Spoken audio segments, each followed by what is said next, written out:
Did you know that thousands of lives could have been saved if only proper first aid was given in time?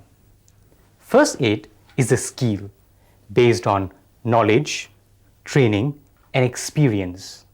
Although different situations demand different first aid measures, all that it requires is a cool head, understanding basic biological facts, and a lot of common sense.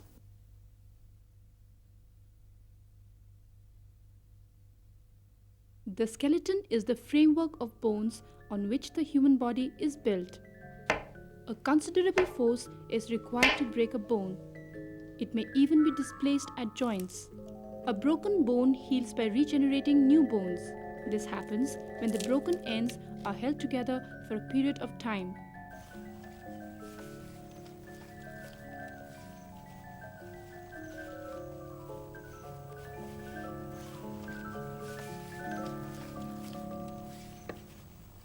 The first aid measures in case of fracture should aim at immobilizing the limb. If you have to move the injured, use a splint to secure the fractured bone in the position you found it in. Folded newspapers or a stick rolled in a piece of cloth can be used as a splint.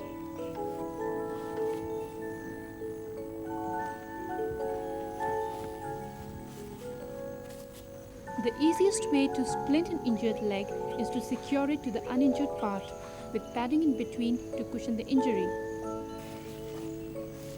For collarbone fracture, a triangular bandage or a piece of cloth folded diagonally can be used to secure the arm on the injured side.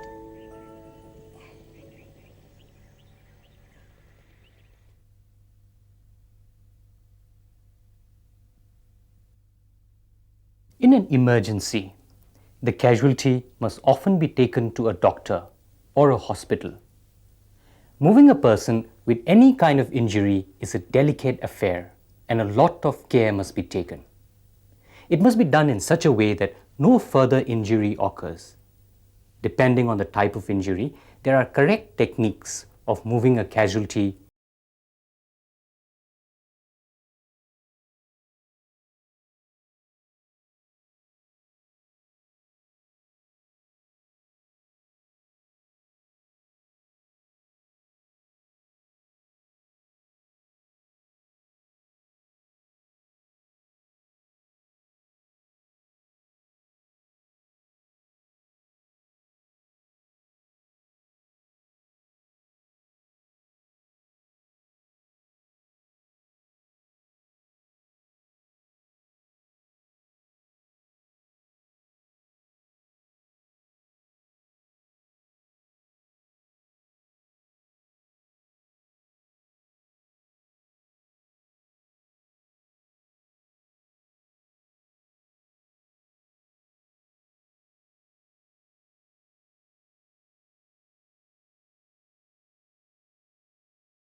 Domestic fires are the most common cause of burns. Remove any constricting materials like watches, rings, and clothing before the area begins to swell. But do not touch the burn or remove anything that is sticking to it. Flood the burn with lots of cold water. Do not apply ointment or lotion. For burns on the face, hold the face under water.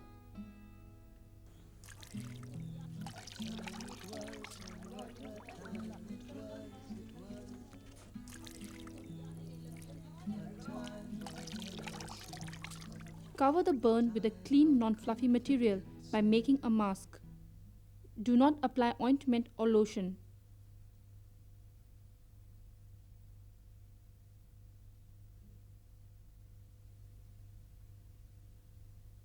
Choking is caused when the airway is blocked by a foreign object like food particles. Do not interfere with the person who is choking as long as he can cough forcefully. If coughing fails to dislodge the blockage, bend the casualty down and midway between the shoulder blades, give him quick blows.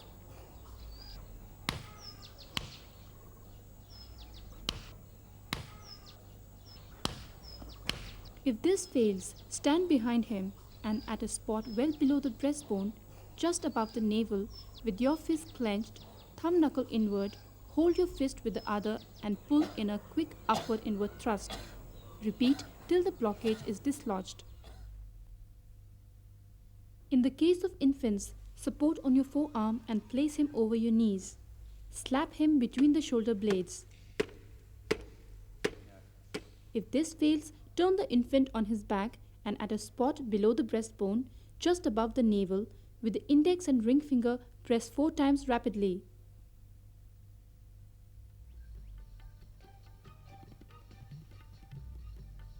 Clear the mouth regularly. Make sure you do not touch the breastbone. In the case of an unconscious casualty, turn the face up and perform a finger sweep to remove any obstruction. Never perform a blind finger sweep on children and infants. Kneel astride and perform abdominal thrust below the breastbone just above the navel. If he starts to breathe normally, place him in recovery position.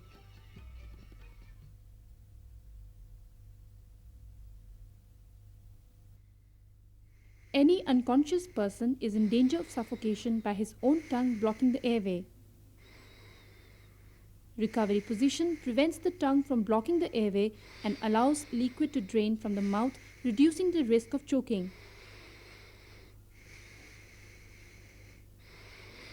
Unless a fracture of the spine or neck is suspected, always turn an unconscious but breathing casualty to the recovery position.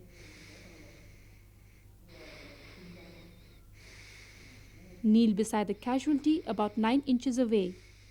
With one hand on the forehead and the other on the chin, tilt the head back to open the airway and open his mouth.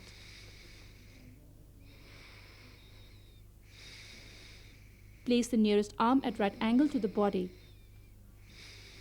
Bring the far arm and place it to the nearest cheek.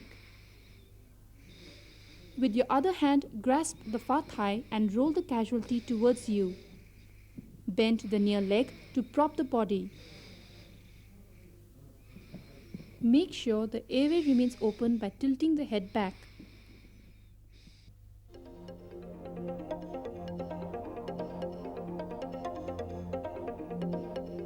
First aid box is a must for every home. The essential items of a first aid box are roller bandages, crepe bandage, cotton wool, plastic adhesive, tincture iodine, antiseptic lotion, disposable gloves, tweezer, scissor, safety pins, antacid pills, anti-allergic pills, analgesic pills, and thermometer.